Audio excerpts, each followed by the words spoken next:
வணக்கம், welcome to யோகஸ்டி kitchen. நம்ம கிச்சனில் இன்றைக்கி என்ன பார்க்க போகிறோம்னா ஒரு தேங்காய் பால் ரெசிபி பார்க்க போகிறோம். அதுக்கு தேவையான பொருள் பார்த்துக்கலாம். தேங்காய் பால் வந்து நான் 2 டம்ளர் அரிசி எடுத்திருக்கேன். அதுக்கு தகுந்த தேங்காய் பால் வந்து நான் 3 டம்ளர் தேங்காய் பால் எடுத்திருக்கேன். 1 டம்ளர் வந்து பச்சை தண்ணி இதில் சேர்த்துக்கிறோம். நீங்கள் எந்த டம்ளர் அரிசி எடுத்துக்கிறீங்களோ அதுக்கு தகுந்த தேங்காய் பாலும் தண்ணி சேர்த்து கலந்து வச்சுக்கலாம். இஞ்சி பூண்டு பேஸ்ட்டு கொஞ்சம் எடுத்திருக்கேன். பட்டை, சோம்பு, கிராம்பு, லவங்கம் இதெல்லாம் சேர்ந்து எடுத்து வச்சுருக்கேன். கொஞ்சம் ஸ்பைசஸ் மசாலா எடுத்து வச்சுருக்கோம். ஒரு தக்காளி, ஒரு 4 பச்சை மிளகாய், கொஞ்சம் கருவேப்பிலை, புதினா கொஞ்சம், 2 பெரிய வெங்காயம் கட் பண்ணி வச்சுருக்கேன். பச்சை மிளகாய் மட்டும்தான் அதுக்கு சேர்க்க போகிறோம் காரத்துக்கு. அதனால் பச்சை மிளகாய் நான் 4 எடுத்துருக்கிறேன். 2 டேபிள் ஸ்பூன் வந்து தேங்காய் நான் சேர்த்துருக்கேன். தேங்காய் சூடேறிடுச்சு குக்கரில். இப்போ இந்த பட்டை, கிராம்பு, லவங்கம்லாம் இருக்கும்ல அதெல்லாம் சேர்த்துப்போம். அதில்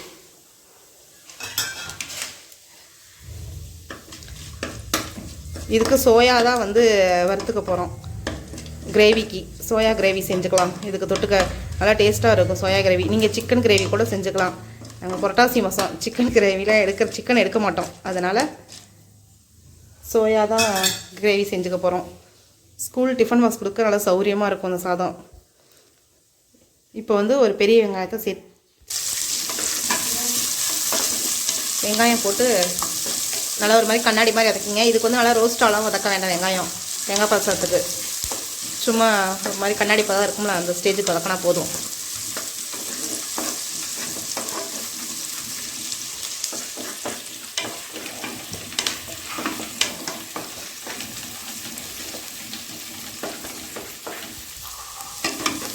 பாருங்கள், நல்ல வெங்காயம் இந்த அளவுக்கு வதங்கிடணும். இப்போ வந்து இஞ்சி பூண்டு பேஸ்ட்டு சேர்த்துப்போம்.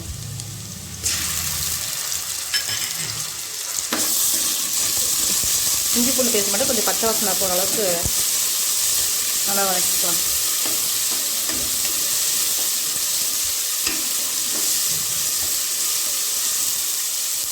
இதோட கருவேப்பிலை சேர்த்துக்கலாம். கருவேப்பிலை கொஞ்சம், புதினா கொஞ்சம் சேர்த்து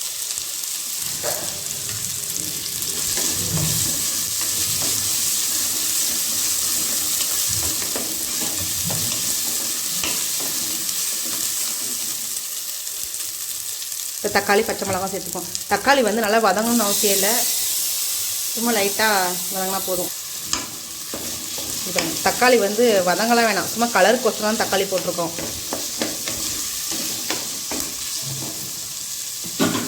இப்போ வந்து நான் எடுத்து வச்சு தேங்காய் பால் சேர்த்துக்கலாம். அதில்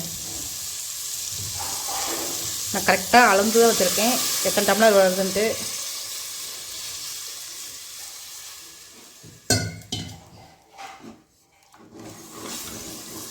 இதுக்கு தகுந்த உப்பு சேர்த்துப்போம்.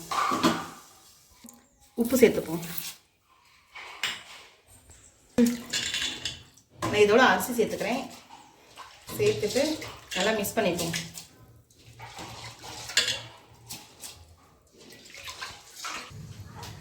இது கூட நான் மீதி இருக்க தண்ணியும் சேர்த்துக்கிறேன். கொஞ்சம் தண்ணி வற்றினதுக்கப்புறம் விசில் போட்டுக்கலாம். ஈஸி தாங்க, எந்த வேலையும் இருக்காது. சும்மா தேங்காய் மட்டும் அரைச்சோமா, பால் எடுத்தோமா, வெங்காயம்லாம் எல்லாம் ஒன்று தானே அரிஞ்சு டக்குன்னு தாளிச்சிடலாம். இப்போ சோயாவுக்கு வந்து தேவையானதை நான் பார்த்துக்கலாம்.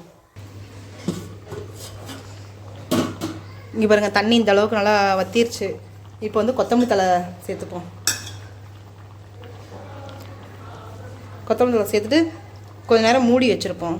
கொஞ்சம் சிம்மில் வச்சு ஒரு விசில் இல்லாட்டி தம்மு வந்ததுக்கப்புறம் ஆஃப் பண்ணிக்கலாம். உங்கள் குக்கருக்கு தகுந்த மாதிரி நீங்கள் வந்து செஞ்சுக்குங்க எப்படின்ட்டு. நான் வந்து இப்படி தண்ணி வற்றதுக்கப்புறம் தான் மூடி போட்டு மூடிப்பேன். நீங்கள் எண்ணெய்க்கு பதிலாக கூட தேங்காய் பதிலாக நெய் கூட சேர்த்துக்கலாம்.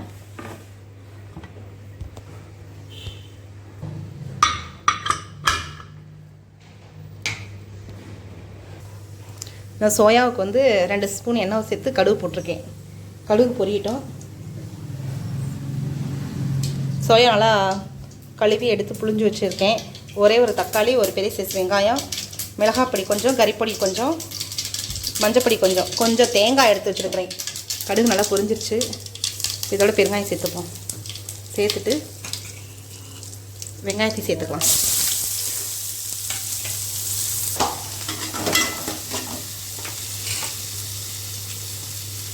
கொஞ்சம் கருவேப்பிலை சேர்த்துப்போம்.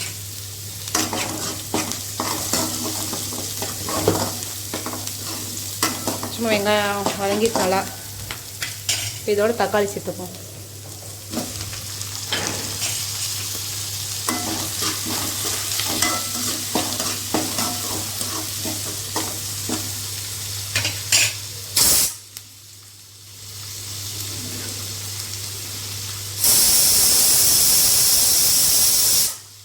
விசில் வந்துச்சு, நான் அடுப்பு ஆஃப் பண்ணிக்கிறேன்.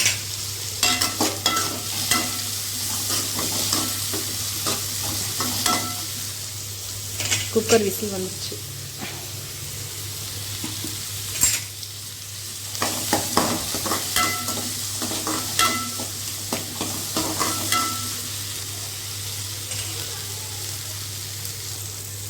தக்காளி வெங்காயத்துக்கு தேவையான உப்பு சேர்த்துப்போம்.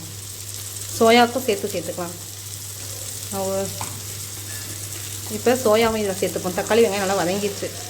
சோயாவை இதில் சேர்த்துட்டு நல்லா மிக்ஸ் பண்ணிக்கலாம்.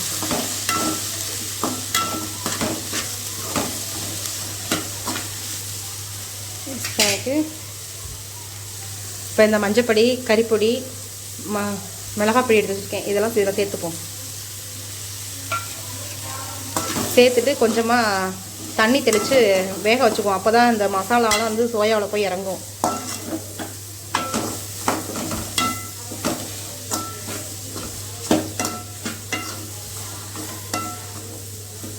இப்போ இதோட நான் கொஞ்சம் தேங்காய் எடுத்து வச்சுருக்கேன். அந்த தேங்காய் எல்லாம் சேர்த்துக்கலாம். கொஞ்சம் விழுதாக எடுத்து வச்சுருக்கேன். நான் தேங்காய் பால் புளியறதுக்கு தேங்காய் எடுத்துருந்தேன்ல, அதில் அரைச்சிட்ருக்கலே கொஞ்சம் 2 ஸ்பூன் எடுத்து வச்சுருந்தேன். இப்போ கொஞ்சம் தண்ணி சேர்த்துப்போம். இதோட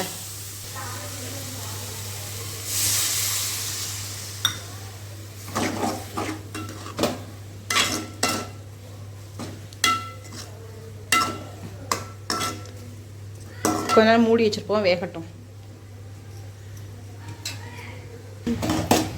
இவருங்க சோயா நல்லா வெந்துருச்சு. இப்போ வந்து கொத்தமல்லி தழை சேர்த்துப்போம், சும்மா வாசனைக்கு. அவ்வளோதான், அடுப்பு ஆஃப் பண்ணிப்போம். இது பாருங்கள், விசில் நல்லா ரொம்ப அடங்கி எடுத்துப்போம். இப்போ நான் வச்ச தண்ணி அதில் கொஞ்சம் இஞ்சினதுக்கப்புறம் வச்சிங்கன்னா நல்லா இது மாதிரி கரெக்டாக இருக்கும். நல்லா தம் பிரியாணி செய்கிற மாதிரியே இருக்கும்.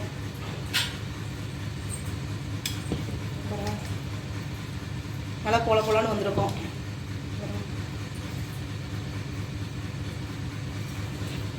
நம்ம தண்ணியோடு வச்சோம்னா அது ஒரு டேஸ்ட்டாக இருக்கும். இப்படி ஒரு மாதிரி தண்ணி வற்றதுக்கப்புறம் கொஞ்சம் சிம்மில் வச்சு வச்சோம்னா இது ஒரு டேஸ்ட்டாக இருக்கும். குக்கருக்கு தகுந்த மாதிரி நீங்கள் பார்த்து வச்சுக்கோங்க. அவ்வளோதான், நம்ம தேங்காய் பால் சாதமும் ரெடி, சோயா கறியும் ரெடி. நம்ம தேங்காய் பால் சாதமும் சோயாவும் ரெடி. நீங்கள் சோயாவோட இன்னும் தேங்காவோட முந்திரி பருப்பும் சேர்த்து சோயா கரைச்சி ஊற்றினீங்கன்னா இன்னும் டேஸ்ட்டாக இருக்கும். கொஞ்சம் ஒரு மாதிரி கிரேவி டெக்ஸ்சரும் கிடைக்கும். நான் சும்மா வறுத்த மாதிரி இருந்தால் போதும்னு வச்சுருக்கிறேன். உங்களுக்கு இந்த தேங்காய் பால் சாதம் பிடிச்சிருந்தா எங்கள் வீடியோவை சப்ஸ்கிரைப் பண்ணி வச்சுக்கோங்க. லைக் பண்ணுங்கள், ஷேர் பண்ணுங்கள். தேங்க்யூ.